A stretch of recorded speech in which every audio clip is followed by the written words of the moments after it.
we are going to get in the meat of Raul Valle's testimony. I'm not going to do the entire testimony of his because it is long. I'm going to cover just the second party where the stabbing happened. That's it.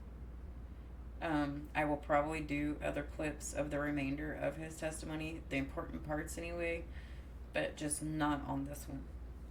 So what I'm going to get into at first is Valle describing when they first arrive at the Laurel Glen home and what those at that party came out and started doing to the car.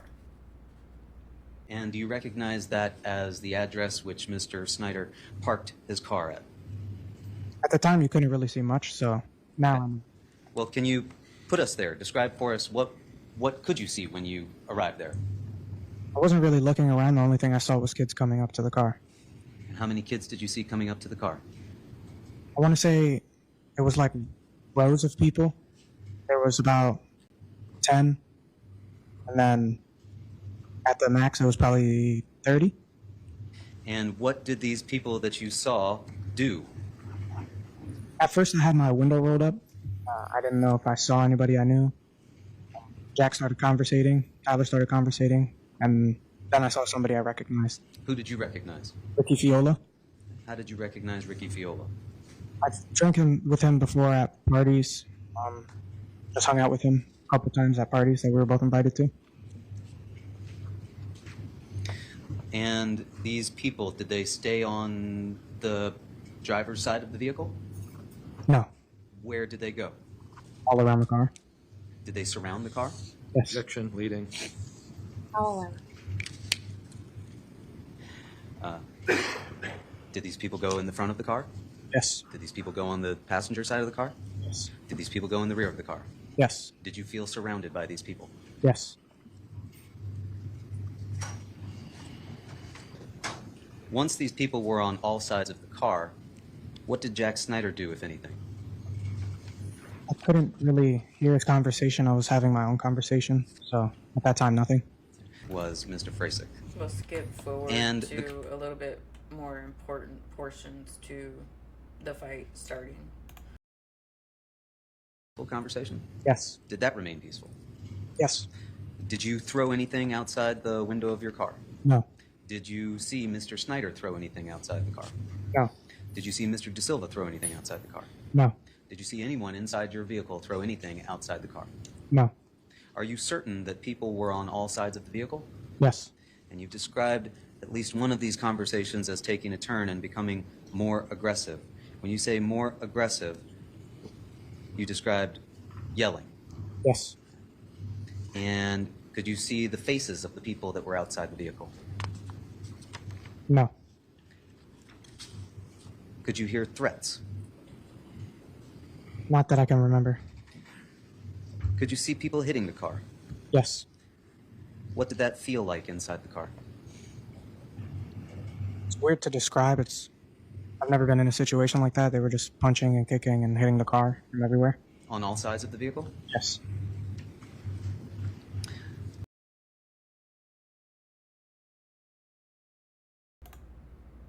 Okay, we'll move forward a little bit. So he describes that there was no weapons. Like, he didn't see any.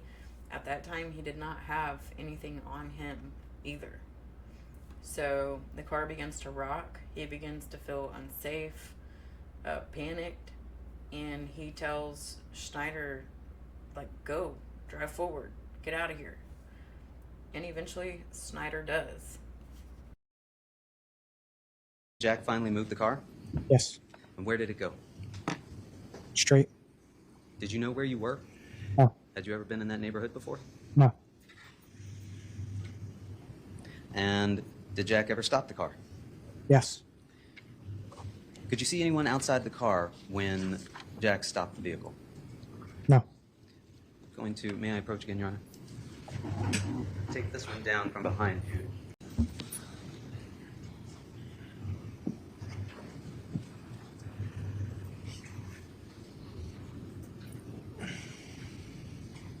What you're looking at there is State's Exhibit 1. When Jack stopped the vehicle, do you have the pointer there with you? Yes. Can you use that pointer to show us on State's Exhibit 1 where you remember him stopping the vehicle? Your Honor, will the... So it's a little random, but that pointer reminds me of like a giant matchstick. you do when Jack stopped the car? My girlfriend at the time was crying and asking to get out. Question is, what did you do when Jack stopped the car? I got out. Did it seem safe to get out at that point? Yes. Did you see anyone from the house that you had just left at that point? No. And where did you go when you got out? Side of the road. Can you show us on Exhibit 1 there which side of the road? May the record reflect, Your Honor, that the witness is pointing to the side of the road opposite from what has previously been identified as 36 Laurel Glen Drive. So noted on the record, thank you. Did anyone else get out with you at that point? Yes. Who? Tyler De Silva and my girlfriend at the time, Mackenzie. Okay. Did anybody else get out? No. And when Mr. De Silva got out, where did he go? At first, he was right next to me. And when Ms. Trafficante got out, where did she go? She went to the end of the road. And so, in your recollection, the other occupants of Mr. Snyder's vehicle did not get out of the car? No.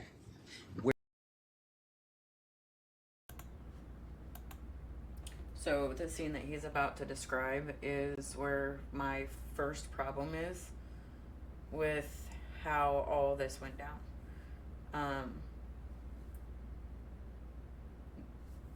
Those in that car, so Valle, De Silva, Schneider, and Mackenzie, and then I think one or two other people. So they drove off away from the house.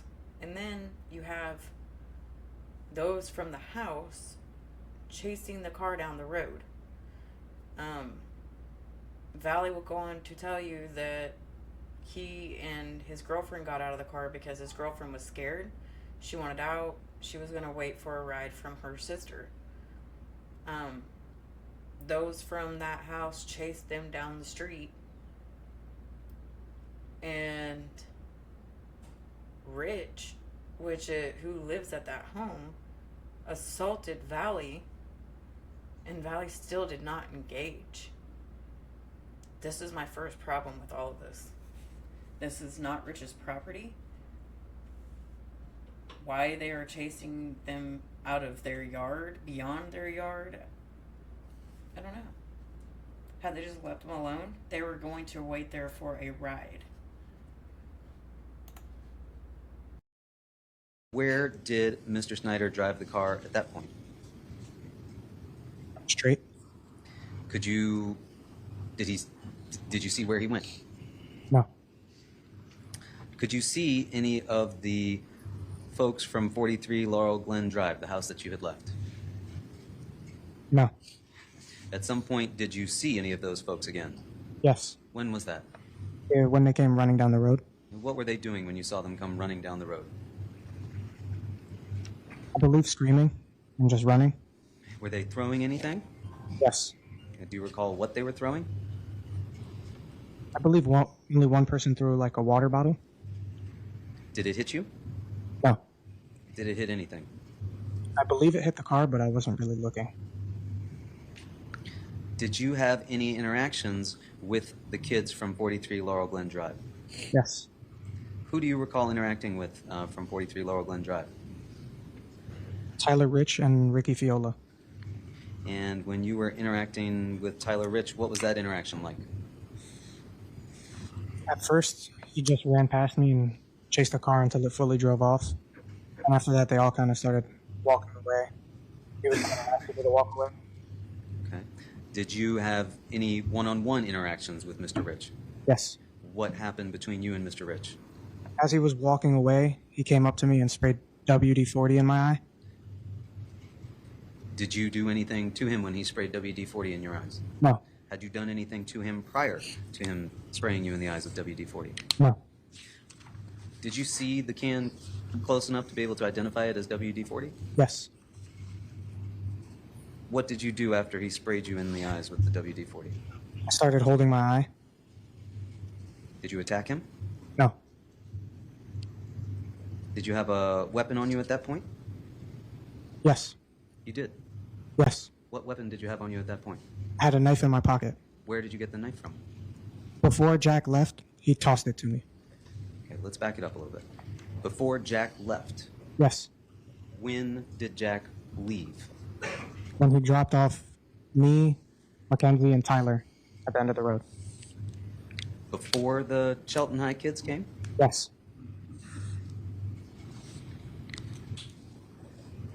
Put us there. Tell me how Mr. Snyder gives you this knife. Mackenzie exited the vehicle. I got out right behind her, and then Tyler got out from the passenger. Me and Tyler were standing on the side of the road. Right before Jack's about to drive off, he says he tossed the knife. And what did you do when he tossed the knife?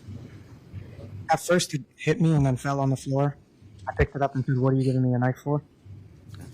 And what did Mr. Snyder do at that point?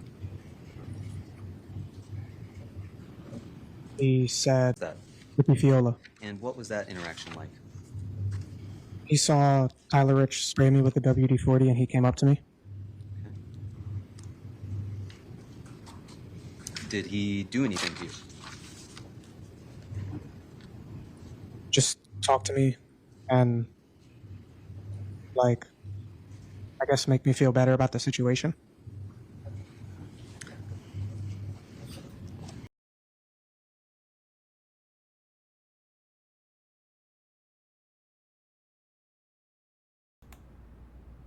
Okay, the next part is Schneider comes back and he picks up Valle and De Silva. His girlfriend, Valle's girlfriend, Mackenzie, stayed behind and waited for her sister to come pick her up. Laurel Glen, that house, and park in front of the house.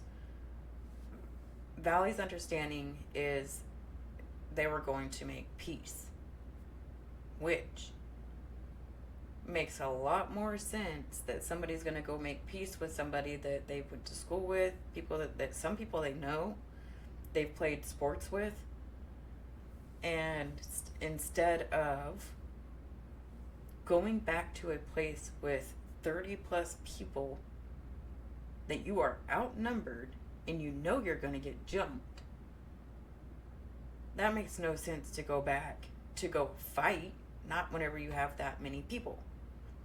So I think Valle is being truthful here. He thought they were going to go make peace. It makes sense. They knew people. They played sports, like I said. I would want to try to make peace instead of enemies at that point. Go talk to the people you know, like, hey, can we just squash this? Everything will be good. You know, we'll leave, go home, whatever. Go over to inspect the car? No. What did you do next? I asked Mackenzie for a ride home from her sister. And was her sister present? No. And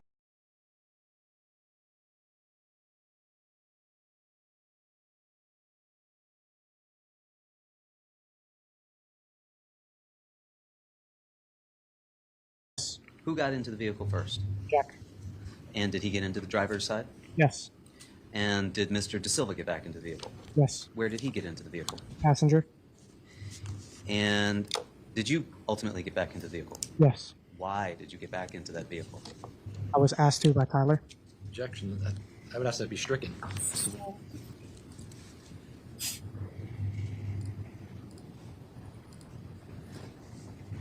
When you got back into that vehicle, what were you thinking? I trusted my best friend that everything was going to be okay and we were just going to go and make peace.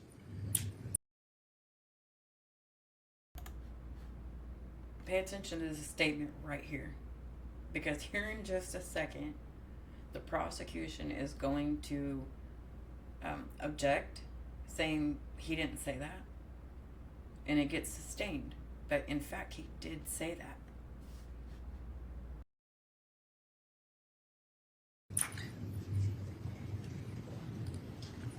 Did you understand that there was some plan to go and make peace in this situation? I'm going to object. That's leading.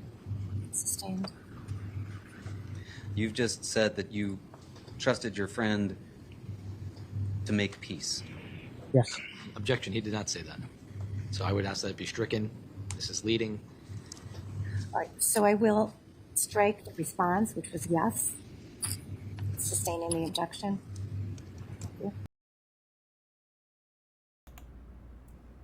That is clearly what Valle said. But yet the prosecution somehow got away with this objection, and the judge agreed it wasn't said. We all just heard it moments prior.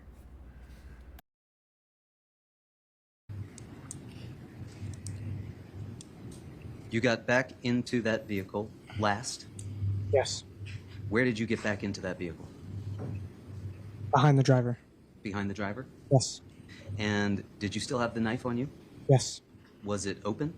No. Where was it? Still in my pocket. Still in your... Okay, now we'll move forward a little bit to where they are approached by a bunch of people at Laurel Glen.